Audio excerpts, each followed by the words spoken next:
윤석열 정부는 올해 초 미래산업 중심 성장을 핵심으로 하는 신성장 4.0 전략을 발표했습니다. 농업 중심의 성장 1.0, 제조업 중심의 성장 2.0, 정보기술 IT 중심의 성장 3.0에 이은 신성장 4.0 전략은 미래 모빌리티 항자 우주 바이오에너지 신기술 등 미래 분야와 인공지능, 스마트 물류, 스마트 농업, 탄소 중립 도시 100개, 스마트 그리드 등 디지털 신기술, 디스플레이 반도체, K컬처, 방산과 원전 시장 수주 등 신시장 개척으로 이루어졌습니다.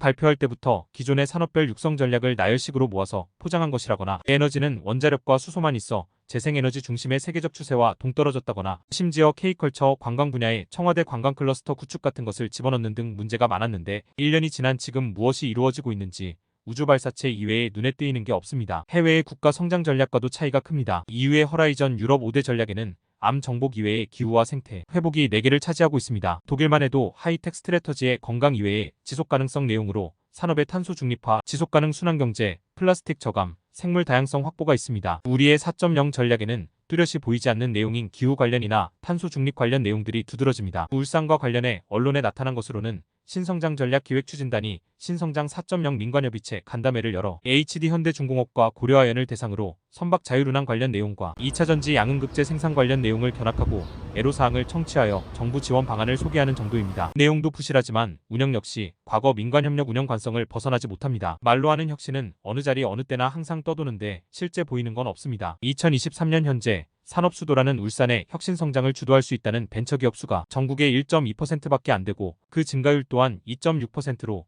24.7%인 전국 평균에 비해 초라하다 못해 몰락의 전조로 느껴질 정도입니다. 창업 투자액 또한 전국의 1.2%에 지나지 않습니다. 돈도 새롭게 모이지 않고 사람도 기업도 새로 나오지 않는 고인물이나 마찬가지입니다. 물론 울산만의 문제는 아닙니다. 우리나라는 이미 2000년대 초반에 5%대 잠재 성장률이 2023년 2%대로 추락하였고 민간의 성장 기여율 또한 90년대 89%에서 2020년대 60%도 안 되고 있습니다. 이를 반영하듯이 리쇼어링 기업 봉국 회기기업 역시 미국 1844개 기업과 일본 612개 기업에 비해 우리나라는 26개 기업에 불과할 정도입니다. 그런데도 고급 인력과 자본, 지식, 정보, 기술은 서울, 경기, 충청에 주로 모이는 국토 비균형 발전이 상식처럼 굳어진 지 오래되었습니다. 그렇다고 모든 게 모인 수도권과 충청권이 우리나라의 혁신성장을 이끄는 것도 아닙니다. 더욱이 비균형 발전이 정체돼 피해 지역이 된 울산과 동남권 벨트는 지역성장, 잠재력 종합지수에서 최하위권을 기록하고 있습니다. 그 어디에도 희망의 싹이 발견되지 않는 조건인데 그래도 가능성이 가장 높은 곳은 울산입니다. 세계적 규모와 기술의 기존 인프라와 관련 공급망의 존재는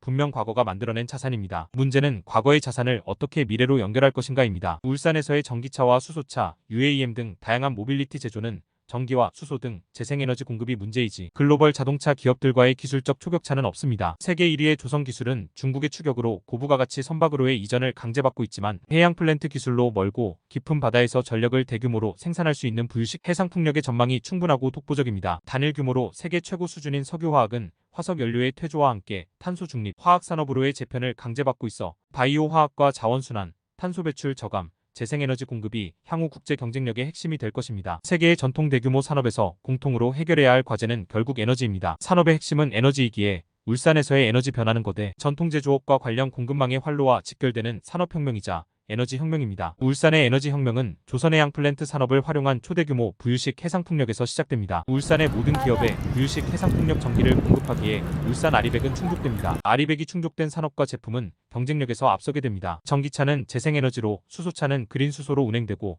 선박도 재생에너지 전기나 그린수소로 추진하게 됩니다. 울산의 모든 가정에는 무상으로 재생에너지 전기가 공급되고 상업 건물의 모든 전기는 재생에너지로 공급받게 됩니다. 세상 어디서도 해본 적 없는 혁명적 변화입니다. 하지만 거저되는 것은 아닙니다. 지난 60여 년간 산업수도 역할을 했던 역량이 있고 그 역량에 혁명적 변화가 있어야 가능한 것입니다. 이 모든 것은 자연에 부담을 주지 않으면서 화석연료와 오염이나 공해와는 이별하기의 환경경제입니다. 더욱이 무자비한 이윤중심 경제와는 확연히 구별되는 환경중심 경제입니다. 울산을 민상간 에너지 공동체로 조성, 탄소 중립 소명에 부응하여 선도한다는 성격, 무상전기로 에너지 보편복지 실현, 악취 등 지긋지긋한 오염물에서부터의 해방 등은 단순한 환경을 넘어선 하나의 체계이고 완전히 다른 새로운 시대입니다. 저는 이를 친환경 경제라고 명명합니다. 울산은 친환경 경제 시대를 충분히 열 수 있으며 또한 반드시 열어야 합니다. 김영근 더불어민주당 울산시당 사회적경제위원장이었습니다.